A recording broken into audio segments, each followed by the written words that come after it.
ইসলামে জাকাত দেওয়ার কিছু নির্দিষ্ট খাত রয়েছে। জাকাতের টাকা ওই খাতগুলোতে ব্যয় করা জরুরি।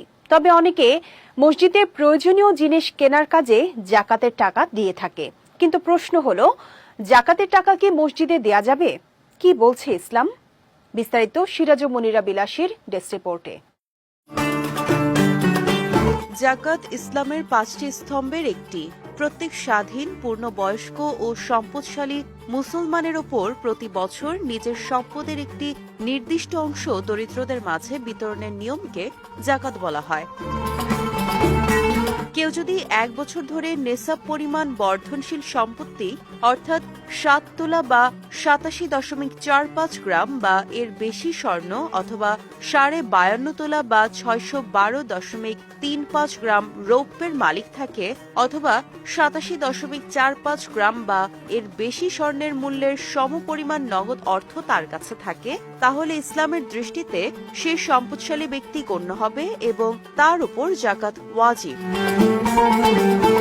নগদ অর্থ, স্বর্ণরৌপ্য বা ব্যবসার সম্পদ যেদিন নেসাব পর্যায়ে পৌঁছায় সেদিন থেকেই জাকাতের বর্ষ গণনা শুরু হয়। জাকাতের বর্ষ পূর্ণ হওয়ার দিনে ওই ব্যক্তির মালিকানায় যে পরিমাণ বর্ধনশীল সম্পদ অর্থাৎ নগদ অর্থ, ব্যবসার সম্পদ, স্বর্ণ বা রৌপ্য থাকে তার 40 ভাগের 1 ভাগ বা 2.5% জাকাত হিসেবে দান করে দিতে হয়। কিন্তু ইসলামে জাকাত দেওয়ার কিছু নির্দিষ্ট খাত রয়েছে। জাকাত ব্যয়ের খাতগুলো বর্ণনা করে আল্লাহ বলেন, নিশ্চয়ই সদকা হচ্ছে দরিদ্র ও অভাবীদের জন্য এবং এতে নিয়োজিত কর্মচারীদের জন্য আর যাদের অন্তর আকৃষ্ট করতে হয় তাদের জন্য, যা বন্টন করা যায় দাস আজাদ করার ক্ষেত্রে, ঋণগ্রস্তদের মধ্যে, আল্লাহর রাস্তায় এবং মুসাফিরদের মধ্যে। এটি আল্লাহর পক্ষ থেকে নির্ধারিত আর আল্লাহ মহাজ্ঞানী, প্রজ্ঞাময়।